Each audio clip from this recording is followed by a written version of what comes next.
การตรวจวิเคราะห์ก่อนส่งออก 12 แห่ง ทั้งนี้ขอย้ำให้ผู้ประกอบการปฏิบัติตามมาตรการอย่างเคร่งครัดและรักษาความสะอาดของโรงคัดบรรจุและอุปกรณ์ที่ใช้อย่างต่อเนื่องเพื่อให้การส่งออกสามารถดำเนินการได้อย่างต่อเนื่องไม่ติดขัดชวนันท์ มาลีรายงานคูหา Thailand Pavilion ณ Village International ในเทศกาลภาพยนตร์นานาชาติเมืองคานส์ครั้งที่ 78 ได้รับความสนใจเป็นพิเศษดึงกองถ่ายต่างชาติลงทุนถ่ายทำในไทยแล้วกว่า1,000 ล้านบาทนายจตุรนต์ ภักดีวานิชอธิบดีกรมการท่องเที่ยวเปิดเผยว่ากองกิจการภาพยนตร์และวีดีทัศน์ต่างประเทศได้ออกคูหานิทรรศการในเทศกาลภาพยนตร์นานาชาติเมืองคานส์ครั้งที่ 78 เพื่อให้ข้อมูลการถ่ายทำภาพยนตร์และแนะนำประเทศไทยในการเป็นสถานที่ถ่ายทำภาพยนตร์ระดับโลกโดยบรรยากาศคูหา Thailand Pavilion ณ Village International ภายในงานคึกคักเป็นพิเศษในช่วงครึ่งหลังของการจัดงานมีผู้ผลิตภาพยนตร์ต่างประเทศให้ความสนใจเข้ามาลงทุนถ่ายทำในประเทศไทยมากกว่า10 รายจากหลากหลายประเทศโดยมาตรการคืนเงิน30%เป็นจุดขายและแรงจูงใจสำคัญให้กับผู้ผลิตภาพยนตร์ต่างประเทศทำให้ประเทศไทยกลายเป็นจุดสนใจของผู้ผลิตภาพยนตร์จากทั่วโลกและตัดสินใจนำเม็ดเงินจากต่างประเทศเข้ามาลงทุนถ่ายทำในประเทศไทยกว่า 1,000 ล้านบาททางนี้กรมการท่องเที่ยวยังคงเดินหน้าโปรโมทศักยภาพของประเทศไทยในเวทีโลกพร้อมเปิดประตูต้อนรับผู้ผลิตภาพยนตร์จากทั่วทุกมุมโลกเพื่อขับเคลื่อนเศรษฐกิจสร้างรายได้และยกระดับอุตสาหกรรมบันเทิงไทยสู่ระดับสากลปฏิพล สัทธพรหมมารายงานปตท.และบางจากลดราคาน้ำมันเบนซินแก๊สโซฮอลและพรีเมียมแก๊สโซฮอล95 ลง30 สตางค์ต่อลิตรยกเว้นไฮพรีเมียม97กลุ่มดีเซลราคาคงเดิมมีผลตั้งแต่วันนี้บริษัทปตท.น้ำมันและการค้าปลีกจำกัดมหาชนและบริษัทบางจากคอร์ปอเรชั่นจำกัดแจ้งว่าตั้งแต่เวลา5 นาฬิกาที่ผ่านมาได้ประกาศปรับลดราคาขายปลีกน้ำมันเบนซินแก๊สโซฮอลและพรีเมียมแก๊สโซฮอล95ลดลง30 สตางค์ต่อลิตรยกเว้นไฮพรีเมียม97ราคาคงเดิมกลุ่มดีเซลราคาคงเดิมส่งผลให้ราคาขายปลีกน้ำมันหน้าสถานีบริการในพื้นที่กรุงเทพมหานครและปริมณฑลเป็นดังนี้น้ำมันเบนซินราคาอยู่ที่40 บาท 48 สตางค์ต่อลิตรแก๊สโซฮอล95ราคา32 บาท 55 สตางค์ต่อลิตรแก๊สโซฮอล91ราคา32 บาท 18 สตางค์ต่อลิตรแก๊สโซฮอล E20 ราคา30 บาท 34 สตางค์ต่อลิตรแก๊สโซฮอล E85 ราคา28 บาท 69 สตางค์ต่อลิตรแก๊สโซฮอลไฮพรีเมียม97บางจากราคา48 บาท 84 สตางค์ต่อลิตรแก๊สโซฮอล95ซุปเปอร์พาวเวอร์ปตท.ราคา43 บาท 24 สตางค์ต่อลิตรสำหรับราคาน้ำมันดีเซลซุปเปอร์พาวเวอร์ปตท.อยู่ที่41 บาท 14 สตางค์ต่อลิตรไฮพรีเมียมดีเซล S บางจากราคา46 บาท 14 สตางค์ต่อลิตรขณะที่ไฮดีเซล S และดีเซลราคา31 บาท 94 สตางค์ต่อลิตรทั้งนี้ราคาดังกล่าวยังไม่รวมภาษีบำรุงแต่ละท้องที่จบข่าวพฤษแก้วพิบูลอ่านรับฟังข่าวครั้งต่อไปเวลา 7 นาฬิกาติดตามข่าวที่นำเสนอไปแล้วได้ที่ www.thainews.prd.go.th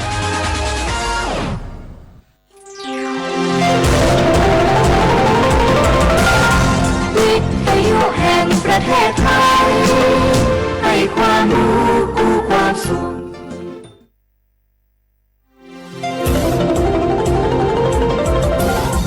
วิทยุแห่งประเทศไทยให้ความรู้กู้ความสุข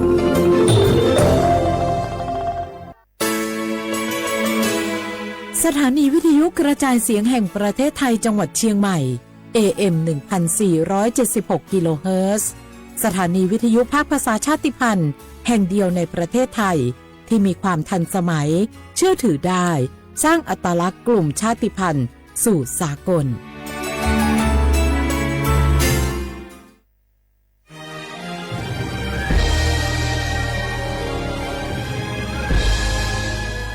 เกิดเป็นคนไทยเติบโตบนผืนแผ่นดินไทยจงภูมิใจในความเป็นไทยชาติไทยเรานั้นนับเป็นชาติที่มีความเป็นมาเก่าแก่ยาวนานเรามีภาษาวัฒนธรรมและมีสิ่งต่างๆที่เป็นเอกลักษณ์ให้เราได้ภาคภูมิใจในความเป็นคนไทยเราควรเห็นคุณค่าและมีความรักชาติหวงแหนแผ่นดินอันเป็นมรดกของบรรพชน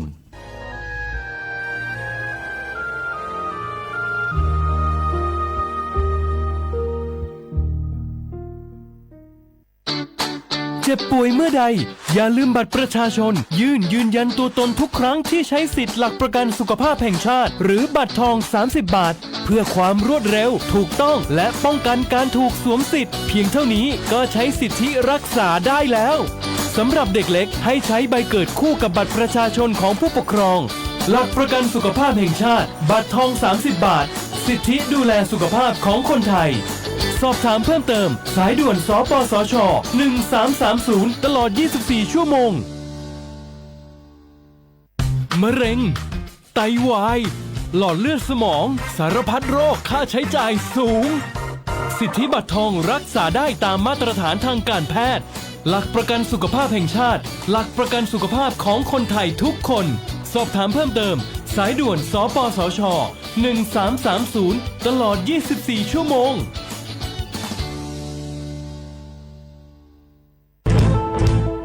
เชียร์ว่าบุกอามาสนใจลงโฆษณาทาสถานีวิทยุกระจายเสียงแห่งประเทศไทยจังหวัดเชียงใหม่อาวสถานีวิทยุของมันยังยี่เสียคือคือเสืออาทิเยยี่สัญญาณก็คือหูยาคือยิบเป้งาเทวพื้นที่จังหวัดเชียงใหม่ยังอาทิปัญญามาสนใจลงโฆษณาช่องปัญญาติดต่อที่สวทเชียงใหม่ยิบเบอร์โทรปัญญาคือ053-276-0685อาทิเย0922468579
的天可可呀了，木罗萨瓜你们马到你马古瓜的扎萨罗流，阿木特瓦兹那尼阿里贝斯塞德巴拉拉，可特马努尼亚比亚兹特斯沙。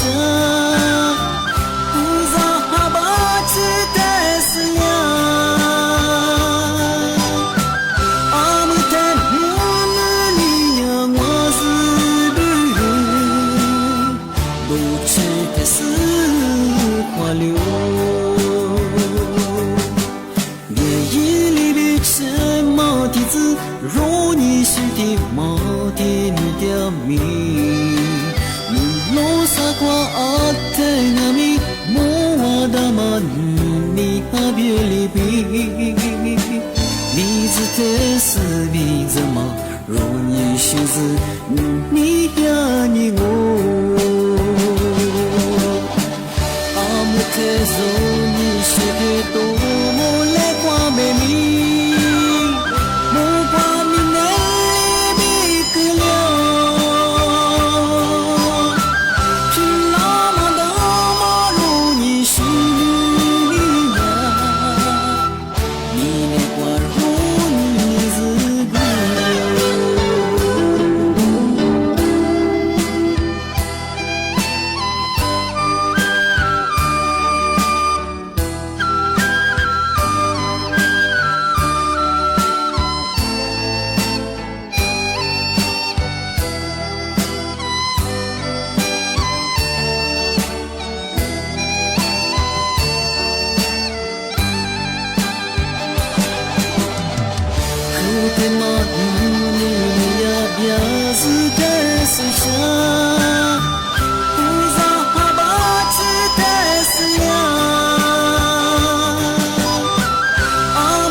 若你是的马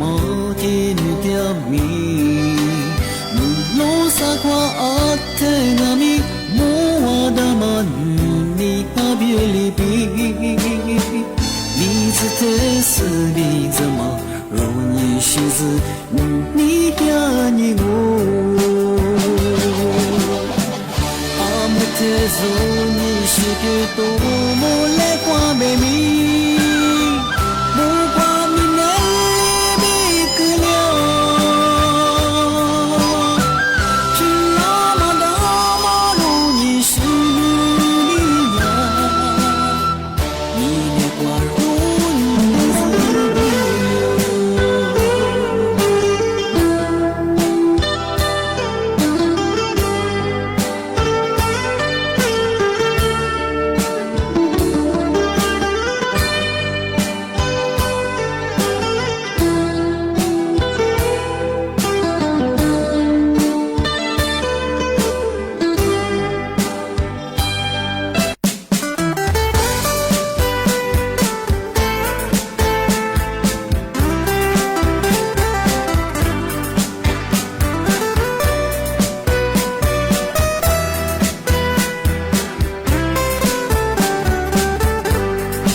只我那么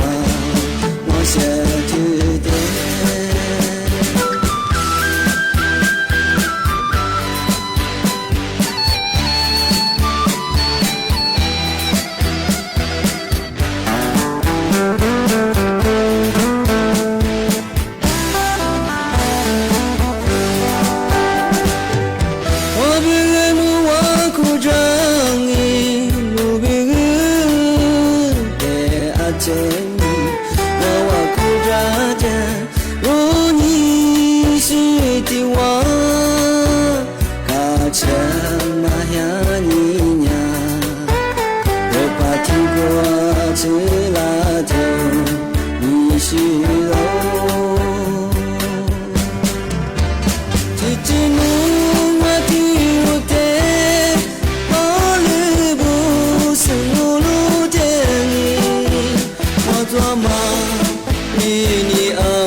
写画不啦画画，你呢？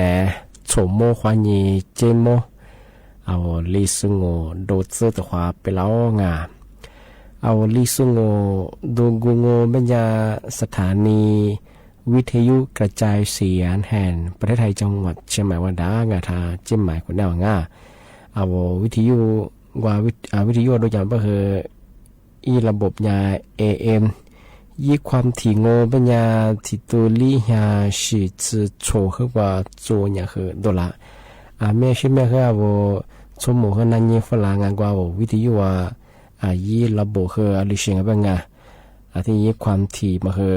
อะไรถึงมาสมัครโจเนี่ยดอลลาร์มาคือนั่นยี่ฝรั่งแต่ก็ตัวเขาเนี่ยเรามาซื้อจากงานมาวิทยุตัวสูงเป็นยังไงปีข้าวผมมาซื้อไปกว่ายี่ระบบยา AM ง่าที่แบบว่ายี่ความถี่กว่ายี่ครึ่งไม่คือที่ตัวลี่หาสิจะโชว์ขึ้นกว่าโจเนี่ยคือตัวหลังเนี่ยแบบคือโชว์มั่วความยี่เจโมที่เนี่ยคือที่มั่วแล้วไม่คือหนีมั่วความยี่สามโมที่เนี่ยมันคือหนีหัวด้วยงานที่เนี่ยถ้าว่าฟิสิบัวคือไลฟ์สุยังไงปีข้ามาโทรศัพท์มือถือจะแบบคือฟิบัวความยี่คือตื่นหน้างานบ่าวฟิบัวยี่เพลงก็แบบคือสวทเชียงใหม่AM 1476กิโลเฮิรตซ์ที่บุญเนี่ยคือดอลลาร์งานเพื่อว่ากบติดตายตั้งงานที่ว่ารายการลิสงอาเทโดจะไปได้ที่ที่แจ้งเตือนอย่างนี่มีถึงยังปัญญาลิสูบางปัญญาลีหาหนีจือลีนี่มั้งนี่มีถึงมาคือโมนี่ยี่โคนี่ตัวนี่จังหวะโคที่ปัญญาไทยบางปัญญาว่าห้านี่จือนี่นี่มีถึงยังมาคือหนาดีนี่หัวไงเสนอไปคือหนาวันนี้ไปคือหนาส่วนนี้ไปเราชงานที่นี่เนี่ยคืองาผมเชื่อว่าคือปีใหม่แจ้งเตือนยิงชั่วโมงไม่ถือมีฮิลุยจากว่างาเมื่อหาอาเทเลียอะไรที่มันเรียกว่างามาวันที่ลิสต์ดังไม่คืออะไรจากก็คือจากหน้าชงานสำนักงานกรมอุตุนิยมวิทยาแบบมังโง่เป็นอย่างคือ我哈日子啥日欢迎啊，我哈日子行啊，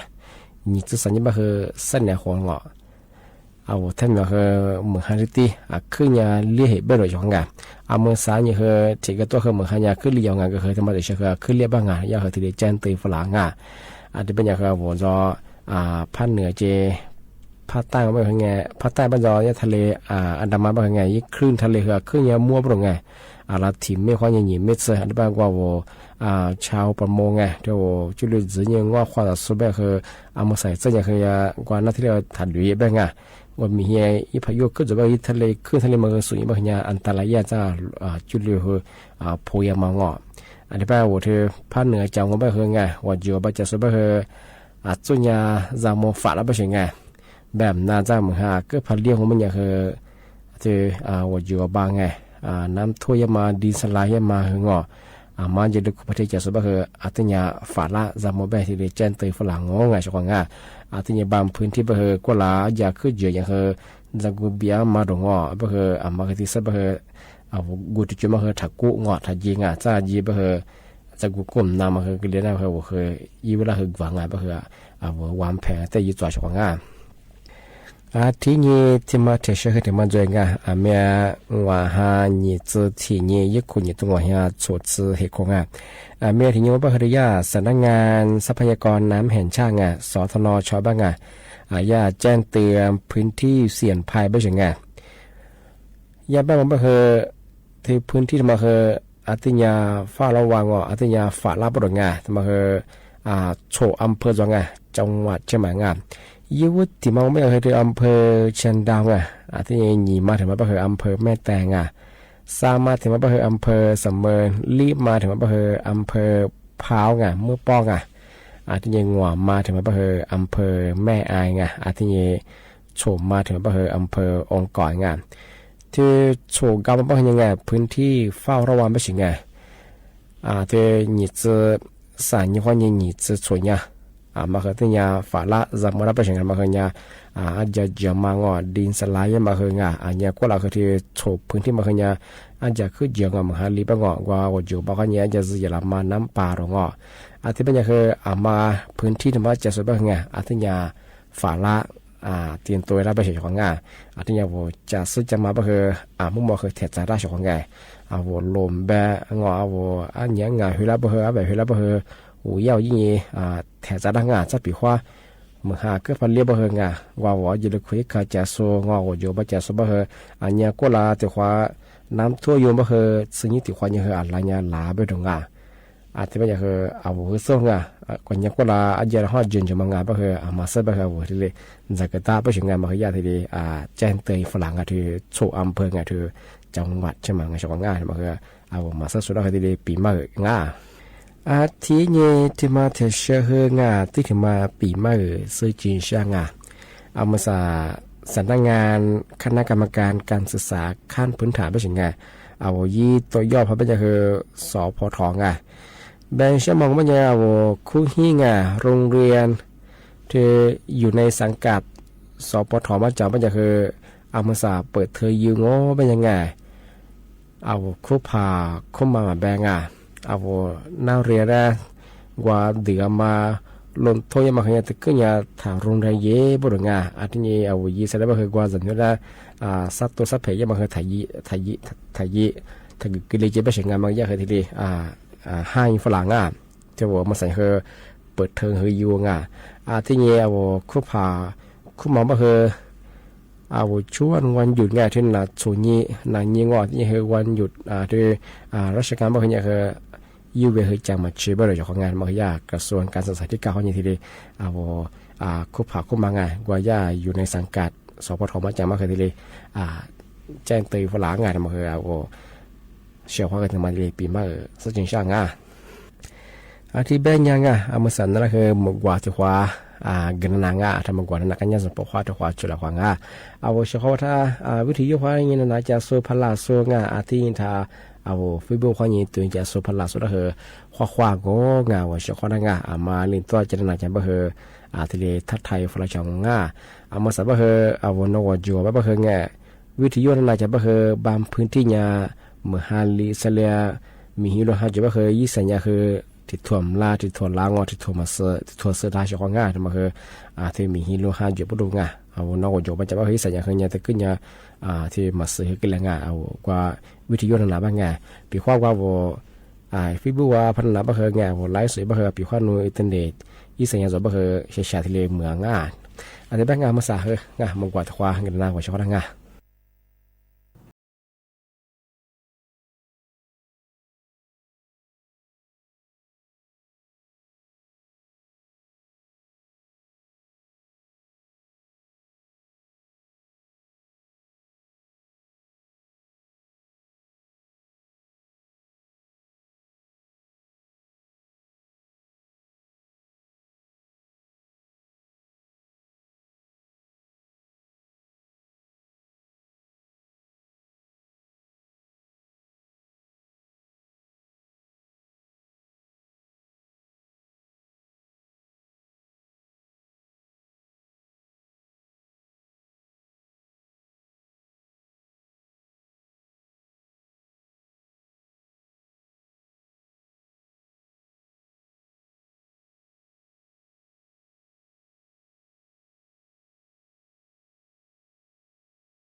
你是我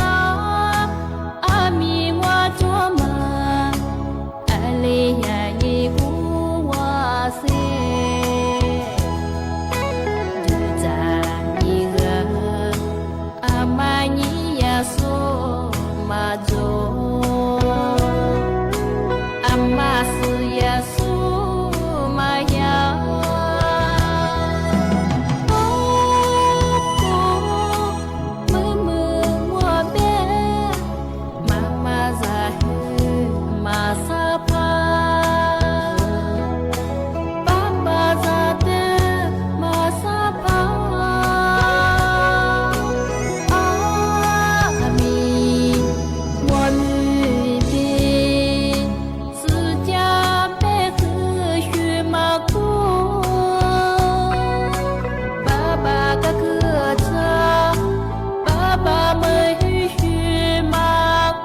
罗伊拉尼萨，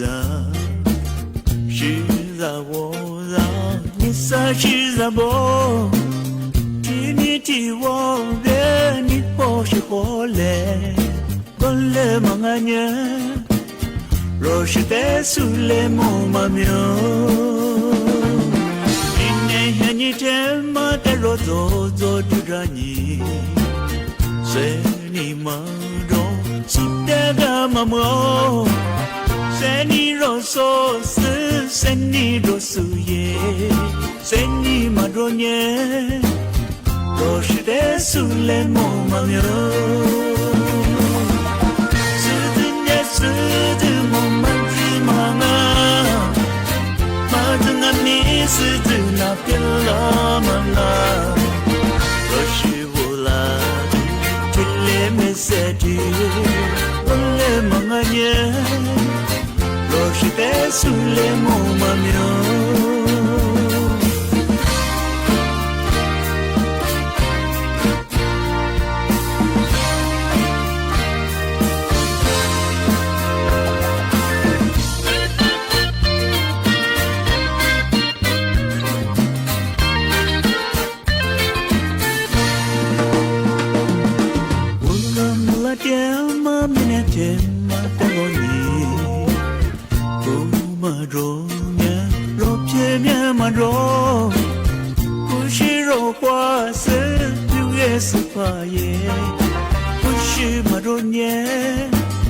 若是得苏来莫嘛苗，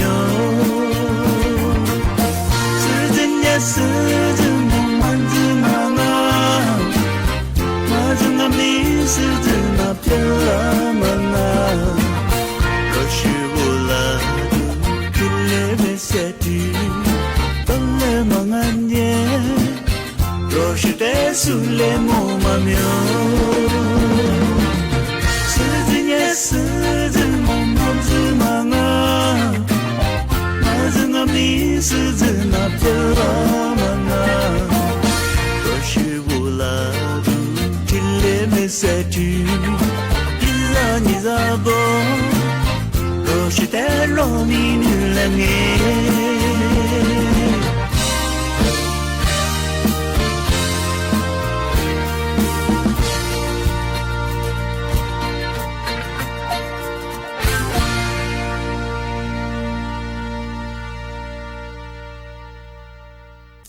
อาทิเนที่มาเทเชอคืองางัวเฮยี่สิบตัวดีเลยแจ้งเตือนตัวปีเมื่อปะเกิดนิชะเมียคือที่มุลเฮียตัวเนี่ยปะเกิดงาอันก็คือในนั้นทั้งพวกที่ตัวดีเลยปีเมื่อปะเกิดแจ้งเตือนนิชะงามาสริยาสำนักงานตำรวจเฮแบบจะมาบอกงามาสลัดชั่วมาฆ่าสุดฟูมังงากลุ่มมิชาชีพแบบเราไงว่าฟิบุยุปอชาเนมายิบามันจะสุดงอตันดาสุดทายาหน่วยงานรัฐบาลข้อเนยิบาชากับเป็นยังไงอาทิตย์กือรถบียิจารงอาทิตย์ยิค่าทันเนียก็คือเวลาคือเบอร์จารชงไงไอ้แบบโนรถบีเป็นได้ส่วนติดต่ออยู่เวลาช่วงไงที่มาคือมาสั่งอาทิตย์ฟิบุวัติยาอาทิตย์คือแชร์ยังมาคือจวงมาสั่งสู้ก็กูนี่ตัวสอยยิ่งบ่คือมันจะคือข้อมูลแต่สมงางยิ่งปองอะไรช่วงงาเชื่อเขาว่ามาคือถัดจุดจางส่วนมาที่สุดละคือผมเขาได้กับกูนี่กับเชี่ยยิ่งเขาได้กับเขาตุยยิ่งช่วงงา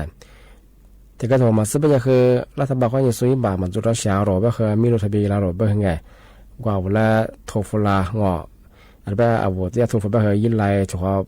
ป่าวเขาบอกเฮ้ยนี่นะว่ายิ่งไรข้อนี้เขายิ่งที่อยู่สุฟราเจอาจจะสุดท้ายแบบนั่นว่ายิ่งเขียวเอาโค้งไงว่าผู้บอกข้อนี้สเกจจะบอกเฮ้ยสุฟราเล็บไปชีสุฟราแบบนั้นผู้บอกอู้จะถึงไงปีข้อโน้อันมีเหตุผลหนึ่งช่องบอกเฮ้ยผู้บอก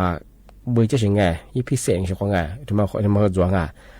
เป็นไงโซย่าสำนักงานตำรวจเฮ้ยสกับกุญยิงกับตัวสวยเป็นไงบอกเฮ้ยข้อมูลอย่างเฮ้ยยิ่งปองมายากกลุ่มมิจฉาชีพชาเนียวเวลาที่เรียกผู้บอกขึ้นจะมาจวงบ่คือมาคือถ่ายเยมาคือถ่ายติดต่อเยว่าสุดแพ้ว่าเชื่อว่าถ่ายส่งยืงพอส่งยี่ไปแล้วแต่ก็ถือว่าสวยบ่มันจะสุดบ่คือมาอีกเขาคือมาตีโจมาสุดบ่คืออาจจะสื่อห้อบ่คือผู้บอกมันจุนชาสวยแล้วก็ห้องว่านี่ ตัวความยิ่งนี้สุดละอ้วนมาเคย做ยังไงมาเคยทะเยชงงานมาสับเคยยิกเขายุปอเคยคืมอย่างงานสงสัยบาพชางโง่ไม่อยากสกว่าอำเภอเฮียนี่ชาชงไงกว่าโนฟีบูควานียิไลควานีติดต่อควานีชามาเคยยาชิมันนะงานชงไงปีควาโน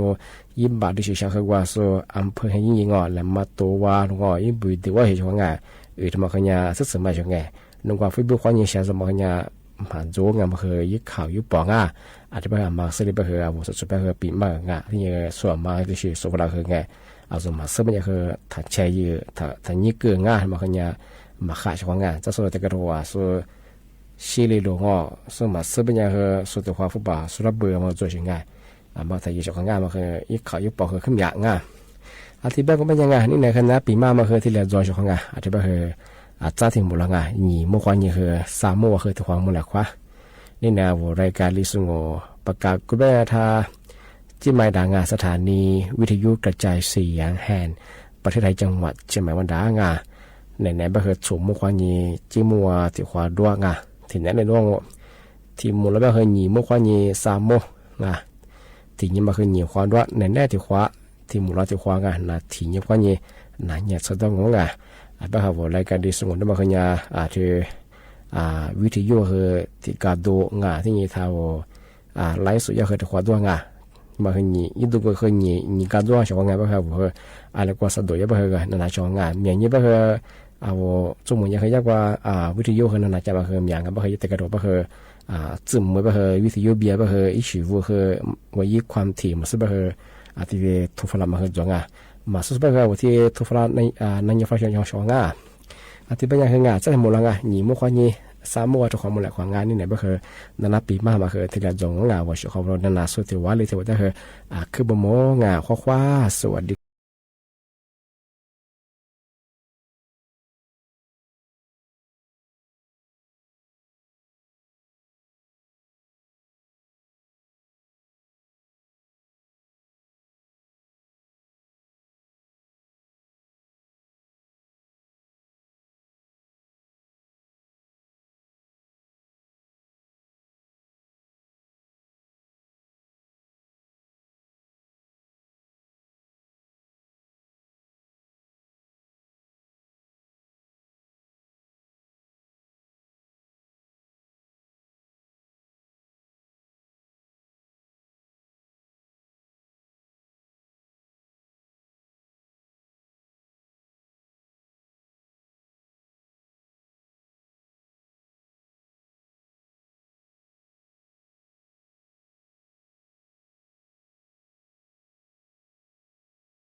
no dema amya baba ira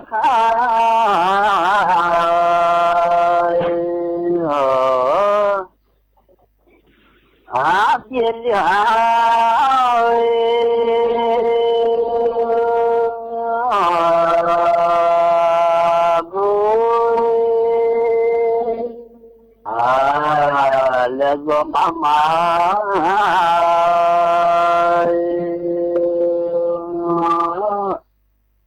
hanya tu aku pokoknya hanya baba dah ni gaya gafu tuanya kane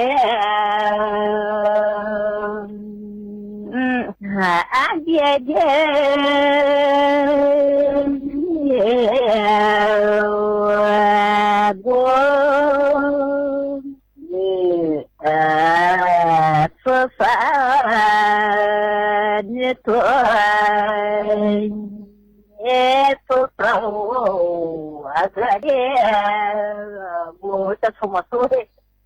Ya, tersyukur jamaah yang Ano dana baba kasanye akalya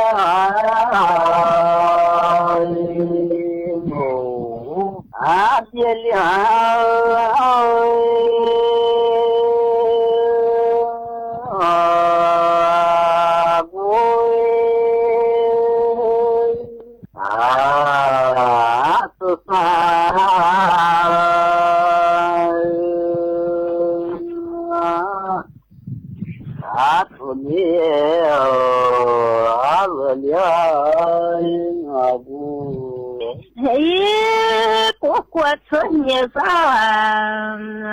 Anya baba dah tiwanya abaya mabaya asyudah